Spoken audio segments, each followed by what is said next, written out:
everyone. This is RAND.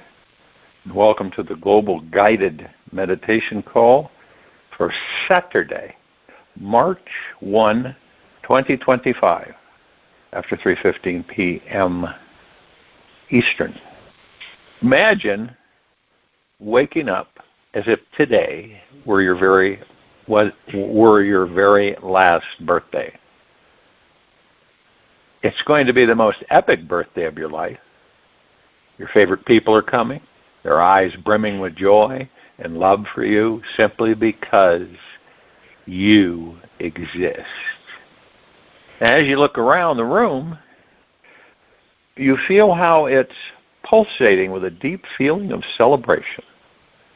The party isn't because of anything you've achieved or some role you play for them, but because of the sheer miracle of your being.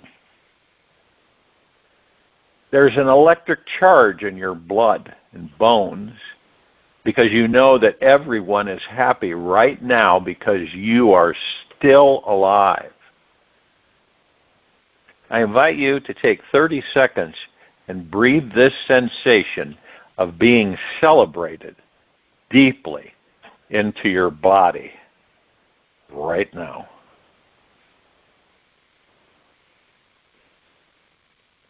Can you truly let it in? Can you feel how amazing you are?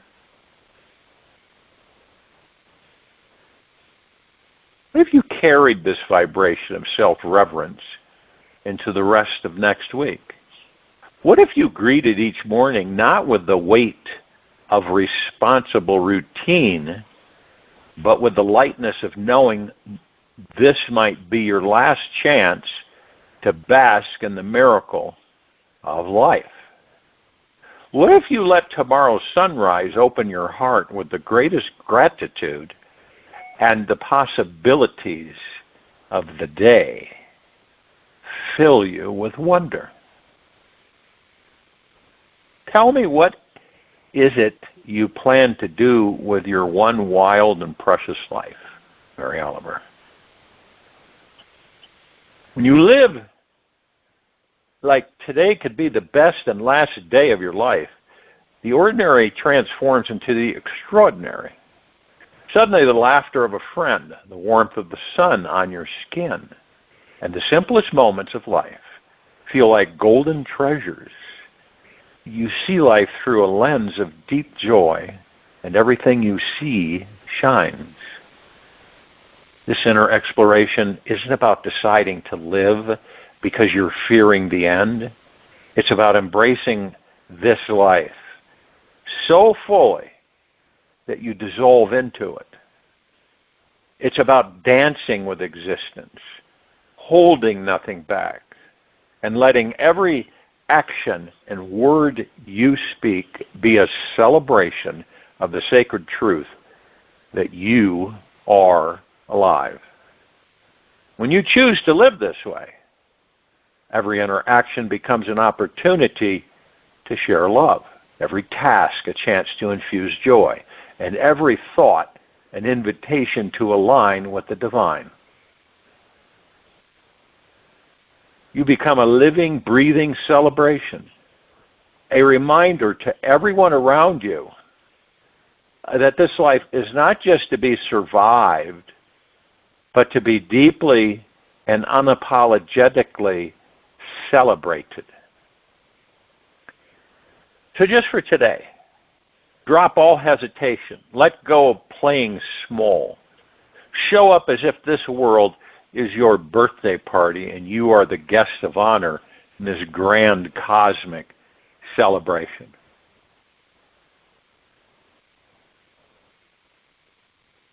There's nothing more powerful than starting your day with the vibration of celebration. It's like lighting a sparkler in the dark. The flame might be small, but it changes everything. When you celebrate your own life's existence, it's like a kind of spiritual rebellion.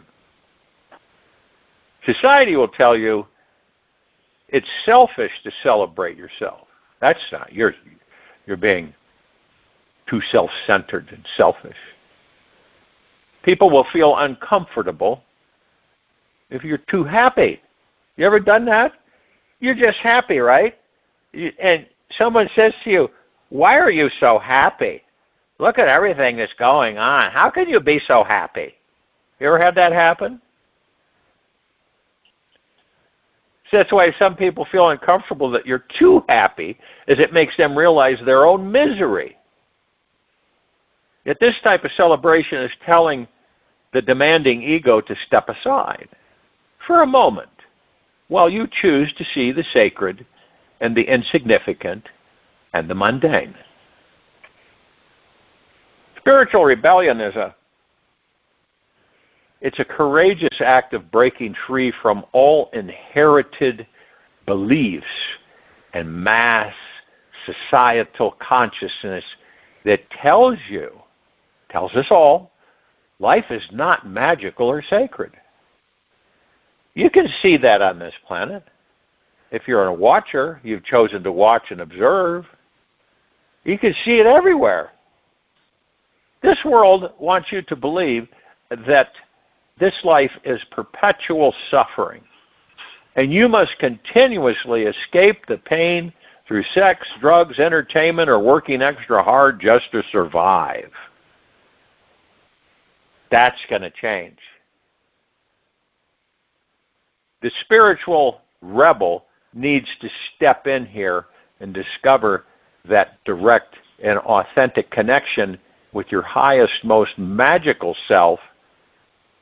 It chooses inner truth over the ego's need for external success or validation. You start rejecting the chains that bind you to complacency, small-minded thinking, and powerlessness. You feel unafraid to question everything, embracing your own discomfort and uncertainty with an open heart. At its core, spiritual rebellion is about radical authenticity. It's living in harmony with one's deepest truth and embodying the freedom to explore life beyond the confines of tradition. Your inner rebel is seeing every experience as a sacred teacher and every challenge as an opportunity to deepen spiritual connection. This path does require profound courage, a kind that allows us to dismantle illusions, face our shadows, walk boldly where others may fear to tread. We discover how our inner rebel naturally leads with love and compassion, not defiance. We are guided by an unwavering commitment to live from the heart, seeing the divine spark in all beings, even in the face of misunderstanding or resistance. We stop fighting against the world and start rising in love with it. How many on this planet are fighting against the world? How many on this planet are fighting their own lives? Are fighting against happiness, against contentment, against joy? Ultimately, spiritual rebellion is about your life's deepest liberation. You are devoted to a radical state of surrender to truth, which is the full embodiment of your freedom. You realize that your life is a living testament to the boundless love and wisdom inside you, seeing every new day as an opportunity to dare to be more real, raw, and spiritually sovereign. What a wonderful thought it is that some of the best days of our lives haven't even happened yet, Anne Frank. Imagine now that you wake up tomorrow morning overflowing with a spiritually rebellious state of mind. Your day can't help but unfold with magic. Those old blocked channels of stagnation suddenly open, and synchronicities seem to show up everywhere you look. You become a magnet for love, for abundance, for the miracles that are always swirling around you, waiting for you to notice them. Celebrating our existence is a profound act of gratitude. It's recognizing that this body, this mind, this moment are incredible gifts. They are temporary, fleeting, and therefore wildly precious. When we can see our life through this lens, everything becomes worthy of celebration. You naturally begin to celebrate others and hold space for their light to amplify and impact your own. The act of celebrating someone else is like watering your own garden with love. You nurture both them and yourself. Every cheer you give is a petal unfolding in the bouquet of your own heart. And naturally, you show up with presence, with gratitude, and with a very open, loving heart. When someone is speaking, you truly listen. When someone is struggling, you effortlessly offer compassion. When someone is thriving, you cheer them on as if their victory were your own. Because, in the grand scheme of things, it is. Joy is what happens to us when we allow ourselves to recognize how good things really are. Marianne Williamson.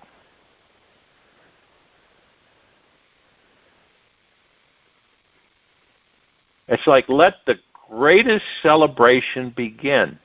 For you, for me, for all of us. The party is here now. And you are the guest of honor. When you think to yourself, and you say, believe in miracles, then you say to yourself, you are a miracle. Every one of us are miracles. No exceptions at all.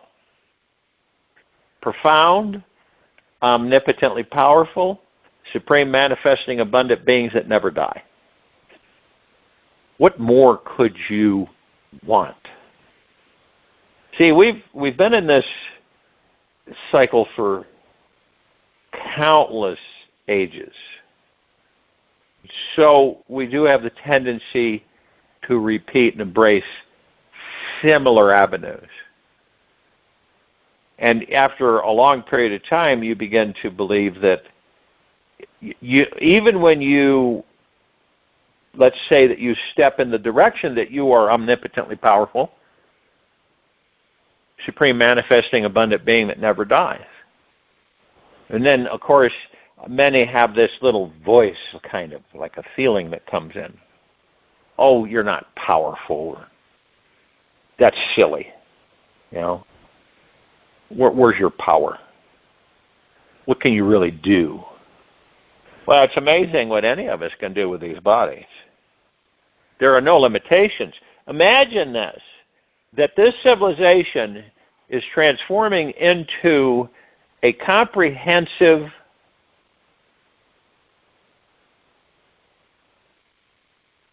amount of information that allows us and gives us limitless, total limitless existence. Anything is possible. But the majority of us on this planet believe the opposite of that there are limits, that we have limits. We were taught that we have limits. And what happens when we focus on something and believe in it? We create it for ourselves. So therefore, in that direction, we have limits. But then there are those of us who feel there are no limits. The only limits that we have are the ones that we put on ourselves. It's like you say to yourself, I can't do that, so you don't do it. Someone else, maybe a friend, does it. You say, well, how did you do that? I just did it. And then you start thinking, well, they're not as strong as me, and they're a lot smaller than me. How are they able to do that? And I sat here and said to myself I couldn't do it. We impose limitations on ourselves on a minute-to-minute basis. And what is that connected to? It is connected to lack of confidence, lack of trust, and lack of faith in ourselves and the universe. Because if you had 100% confidence, faith, and trust in yourself and this universe, it would be a no-brainer. You just say, I can do that, and you do it. And it isn't ego mind, see? It's not connected to ego mind.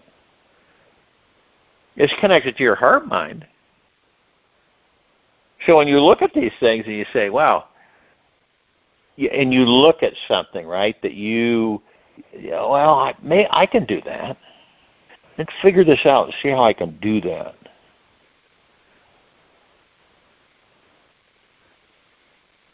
And you end up doing it. And since we're all miracles anyway, because number one, to actually get a body on this planet is not a small feat. We all believe that, there's just endless bodies. There aren't. And they're reducing. So what is it like? What about other planets that beings incarnate there? Well, the other planets don't have, at least now, they don't have the challenges that this planet has. Civilization. The experiences. I mean, this is a heavy duty, has been a heavy duty, and we're coming out of it. Dank. And I'm not talking about the planet herself.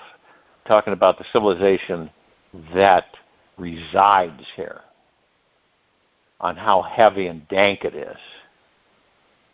So it is for stout souls to come into a physical form here. Because figure it out. We don't have memory. Our memory is removed, right, artificially, because that's not the way it should be. And we have no inclination and no comparison. We go into a baby body, and then that's it. And then we get programmed. Yes, we experience life. Every moment that we're alive in these bodies is absolutely a miracle. Every inch, every split second, every atomic second, every quantum particle, every subatomic particle is a miracle. Just being is phenomenal. And we deprogram ourselves, and we decide to do it because we know what has occurred. We're not judging it, but we know. We discover that each of us has been programmed in certain ways. And we're continually being programmed on a day-to-day basis, minute to minute, second to second, all the time. But when we begin to awaken, and we say to ourselves, I'm no longer going to just randomly allow myself to be programmed. I'm going to do that myself. Because I really would like to have a reboot. And this is where a lot of people wake up. They have a reboot. It's kind of an epiphany. However you want to describe it. The light bulb comes on. It just does. It's not like, is there a catalyst? Maybe. Or it's just the God within us finally making contact, the pure consciousness. And it burns through all of this crud and this stuff that we've been programmed with, because it is crud. And so we move ourselves out consciously, and we begin to program ourselves by looking at things, viewing things, embracing things, making peace with ourselves, establishing a really deep, eternal, loving relationship with ourselves, and begin to bond with the God that we are within the body. That's our decision to do that. And okay, so say that some of us decide not to do that in this life. That's their prerogative. It doesn't make them lesser or anything other than what they are, omnipotently powerful beings, supreme manifesting, abundant being that never dies. Now, of course, you come across people and you go, wow, whew, okay. But you're at a distance. And you realize that that's not who they are. And when anybody, you begin to pick up on these things because you're part of it. And so when someone's angry or irritated or something, or you don't know them and you just get around them and you feel uneasy, right? Because they don't know who and what they are, and they have no clue. And they're frustrated. We all get frustrated at times. We're not exempt from it. And then we have, it's always in our decision. It's always about what we decide to do with ourselves. It isn't about anybody else's. And we embrace certain things. Now, we embrace certain things and might say, well, that one wasn't really that fun. And then you embrace something else and go, wow, that was great. I'd like to do that again.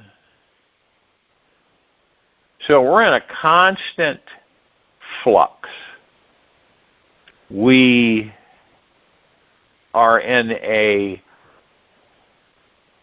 constant interfacing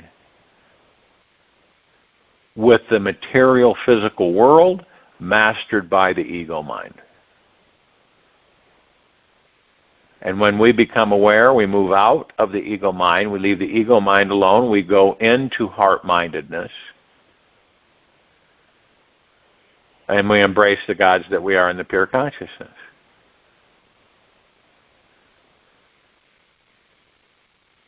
And that's our choice too. Some of us might take another few lifetimes. So what? Not a race. Because it's eternal, it's always. We're always, that's what's happening with us. Always experiencing.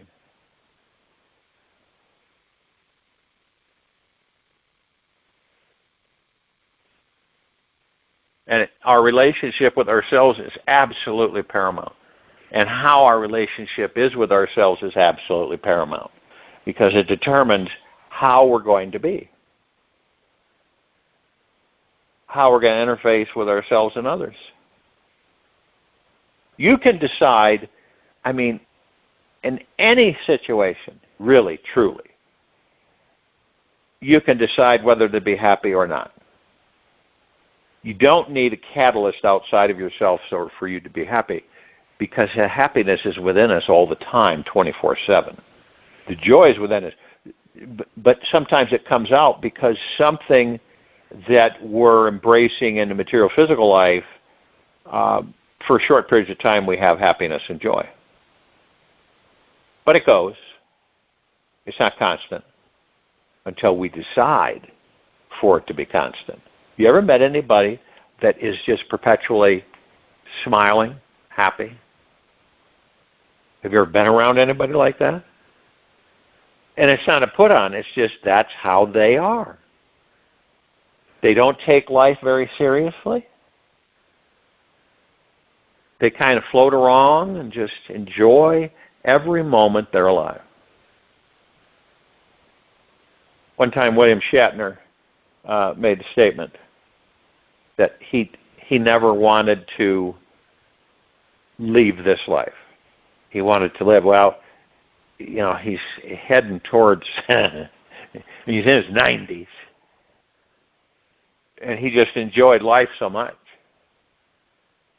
that it's such magical and phenomenal just to what we experience, and what we experience that we just ho-hum-drum and we just take for granted. That many of us just look at life as life. That's life. And to just watch somebody who has no hands, watch somebody who has no arms, watch somebody who has no legs, watch somebody who has no eyes. This isn't about pitifulness or anything. But we're reminded constantly on this planet to embrace everything that we are in that moment. Period.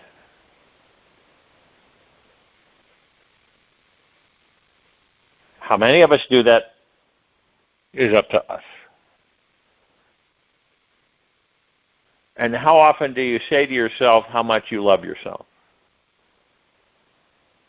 How often do you look in the mirror, stare right into those two little tiny black holes, and say, I love the God that I am within this body? How often do we do that? Well, the physical material gets in the way with many. Ego mind gets in the way. Some people start, they have comments about themselves. I wish I had this, wish I didn't have this, wish I was this, wish I was that. Instead of being absolutely in deep gratitude for the very moment you're in.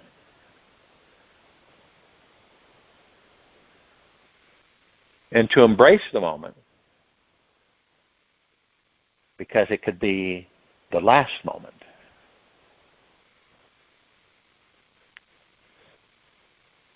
I've talked with spirits, that souls, however you want to label it, that they had a lot of plans when they were in physical material life. They had a lot of plans. They wanted to do certain things. One time was saying to me that they had all these plans and they were going to do all this stuff, and then it was gone. And they didn't think about the fact on how deeply grateful they were for that very moment before it was gone.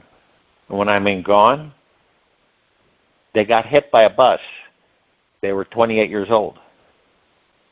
I'm not kidding you. They got hit by a transit authority bus. That's what they told me. They weren't paying attention. They walked out on the walkway, and this bus just, and they left the body. And so, it's interesting because we lose our memory when we come into these bodies. That's going to end. But right now we lose our memory. We don't have any. We might have residual, and then it fades after about the age of, say, about 6, 7, 8, 9. But those moments that we all experience could be our last, in physical form. And see, we don't know at this stage when. It doesn't matter how old you are either. It doesn't matter if you're a 9-month-old baby and you leave the body. See? It isn't predominantly based on aging, which is a big surprise to a lot of people. It isn't predominantly based on aging. And this is why when you begin to embrace every moment of your life as a celebration, everything shifts. You appreciate all things, even the less flavorful things. Why? Why would you do that? Because every moment is that moment, and it could end up being the last moment that you have in that body. You see what I mean?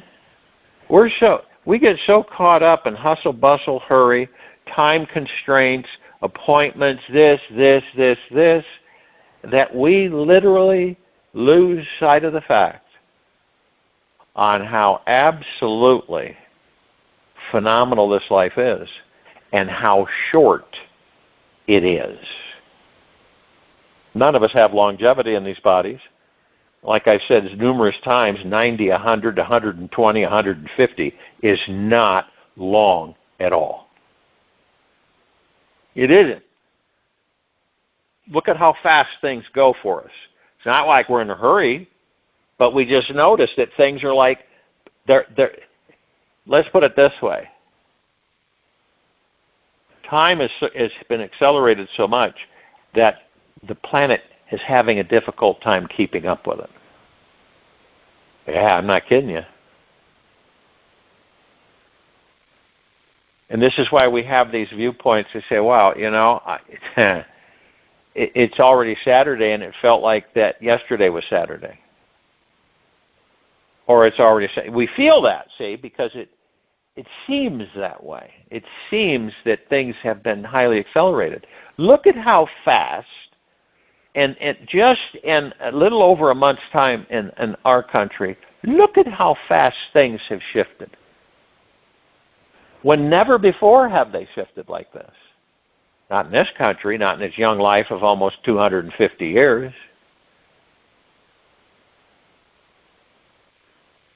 And do we take that for granted? Heck no. Most of us don't even know how to enjoy our lives. Pretty interesting, isn't it? In fact, most of us are afraid to enjoy our lives because we're so caught up with the ego mind and all those thoughts. Ego mind always throws in thoughts that seem to be connected to you, and you immediately say that's an ego mind thought because you know it is. Those are not thoughts that you entertain on a daily basis. They're crazy thoughts that come in. Trying to get you to feel insecure. If the ego mind feels insecure, you're going to be insecure. That's all there is to it. Ego mind has anxiety and insecurities, and it's a spoiled brat because it's always wanting what it wants. And it throws tantrums, right? Or that's when people get irritated and combative and disgusted and let down, all those things. And we have it within us to master all of that. And just talking about it is halfway there. Identifying it, not analyzing, not judging, but embracing and say, hey, you know, I've been down this path, this direction, and I'm deeply grateful for it, but I'm going to go down this path. I'm not interested in this one, and all paths are the same, as otherwise we're all going in the same direction. We're all moving through infinity. Yeah, we take these side roads, and each of us experience different things at different times because we choose to experience them. It's the only thing that we don't experience is what we focus on that we want. The things that we don't want pass by.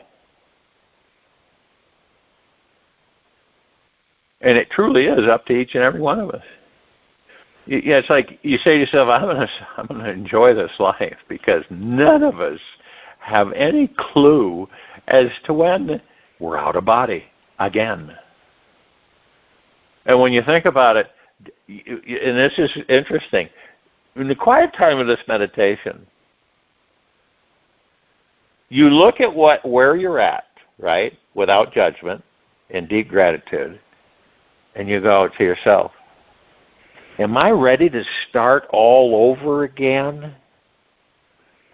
To be a baby, you know, to be a child? It's quite interesting, the feelings that come out when you honestly, truthfully ask yourself, which also gives you the opportunity to really start embracing every moment of the life that you're currently in. Joining the meditation, I'll return to close us out.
Take an easy and slow breath in through the nose,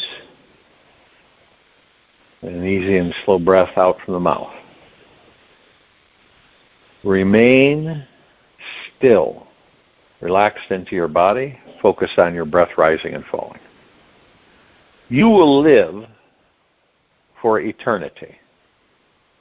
And yes, the body and mind will die someday.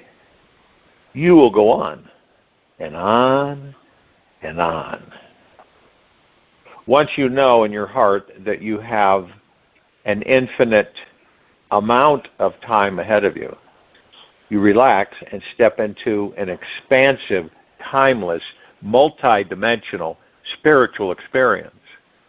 Every little occurrence becomes another opportunity for spiritual growth and enlightenment. So for today, act as if you are living an ever-youthful, energetic, super-alive body-mind that will live far beyond 1,000 years. Have conversations with people from this place, knowing you will live forever. Imagine the wisdom, relationships, and life experience you will have during this time. Feel, experience, and know you live forever in an ideal anti-aging state of being. Explore, imagine, and rediscover who you are. Take this with you for the rest of the day into the evening and night, the following morning. We will return here Sunday, March 2, 2025, after 3:15 p.m. Eastern to continue our global guided meditation call. Be gentle, kind, generous, humble with yourself at all times. Be in the highest of the highest high, deepest of the deepest deepest, and purest of the purest purest. Eternal gratitude at all times, no matter what's going on within you or outside of you. Open your heart and allow the magic to flow in.